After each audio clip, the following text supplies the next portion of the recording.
Sathyajothi films பிரம்மாண்ட தயாரிப்பில் தனுஷ் நடிக்கும் கேப்டன் மில்லர் வெற்றி நடை போடுகிறது உலகமெங்கும். ரீசெண்டா நயன்தாரா அவர்கள் நடிச்ச அன்னபூர்ணி திரைப்படம் தியேட்டர்ஸ்லாம் நல்ல வரவேற்பு கொடுத்தது. அதனை தொடர்ந்து OTTல ரிலீஸ் பண்ணாங்க. நெட்ஃபிளிக்ஸ்ல ரிலீஸ் ஆன உடனே மக்கள் எல்லாருமே ரொம்பவே பாசிட்டிவான கமெண்ட் சொல்லியிருந்தாங்க. பட் ஒரு சிலர் இந்த மூவில வர சில ப்ரொஜெக்ஷன்ஸ் எங்களுக்கு எமோஷனலா ஹர்ட் ஆகுது, எங்களோட சென்டிமெண்ட்ஸையும் எங்களோட ரிலீஜியஸ் பிலீஃபையும் இது ரொம்பவே தாக்கப்படுது அப்படின்ற மாதிரி நிறைய இடங்கள்ல ஷேர் பண்ணியிருக்காங்க. அண்ட் அந்த பிலிம் மேல ஒரு கேஸும் கொடுத்திருக்காங்க. அவ்வளவு ஸ்ட்ராங்கா இட் ஹர்ட்ஸ் அப்படின்ற மாதிரி.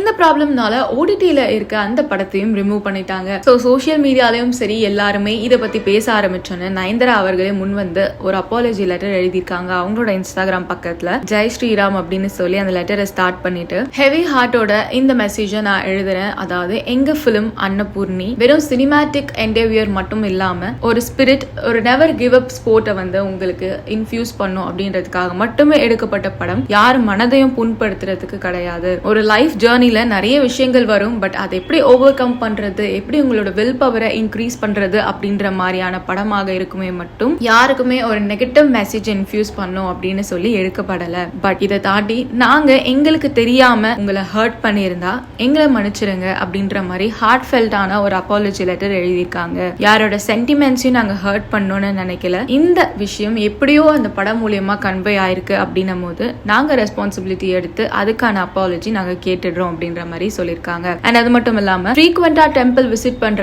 எனக்கு கடவுள் நம்பிக்கை நிறையவே இருக்கு. சோ நான் அந்த மாதிரி ஒரு படத்துல நடிக்கணும், இன்டென்ஷனலா அந்த மாதிரி நான் சொல்லணும்னு கண்டிப்பா நினைச்சிருக்க மாட்டேன். சோ யாரோட ஃபீலிங்காவது நாங்க டச் பண்ணியிருந்தோம் தெரியாம அப்படின்னா we are very very sorry அப்படின்ற மாதிரி போட்டிருக்காங்க. சோ என்னோட படம் ஜேர்னி, அதாவது இந்த 2 டிகேட்ஸா என்னோட ஜேர்னி ஃபுல்லாவே ஒரே ஒரு இன்டென்ஷன் நோக்கி தான் இருந்தது. Spread positivity and learning from one another. இதை தவிர்த்து வேற எதுவுமே கிடையாது. சோ பர்சனலாவுமே நான் அப்பாலஜி பண்ணிக்கிறேன். பட் சின்சியர் ரிகார்ட்ஸ் நயன்தாரா அப்படின்ற மாதிரி போட்டிருக்காங்க. சோ இந்த அப்பாலஜி நோட் பார்த்த நயன்தாரா அவர்கள் ஃபேன்ஸ் எல்லாருமே, இல்ல நாங்க அன்னபூர்ணி என்ஜாய் பண்ணோம், எங்களுக்கு அந்த ஃபுட்டை தவிர வேற எதுவுமே அதுல தெரியல, அந்த மாதிரி ஒரு கண்ணோட்டத்துல நாங்க பார்க்கவும் இல்லை. சோ நீங்க வரி பண்ணிக்காதீங்க, ஸ்டே ஸ்ட்ராங் அப்படின்ற மாதிரி நிறைய பேர் சொல்லியிருக்காங்க. இன்னும் சிலர் இல்ல நீங்க அப்பாலஜி கேட்டது கரெக்ட் தான் அப்படின்ற மாதிரியும் சொல்லியிருக்காங்க. சோ நீங்க நயன்தாரா அவர்களோட அப்பாலஜி நோட் பார்த்ததும் என்ன நினைச்சீங்க அப்படின்றத எங்களோட கமெண்ட் பாக்ஸ்ல மென்ஷன் பண்ணுங்க. லிட்டில் டாக்ஸ்க்கு மறக்காம சப்ஸ்கிரைப் பண்ணிடுங்க, அந்த பெல் பட்டனை பிரஸ் பண்ணிடுங்க.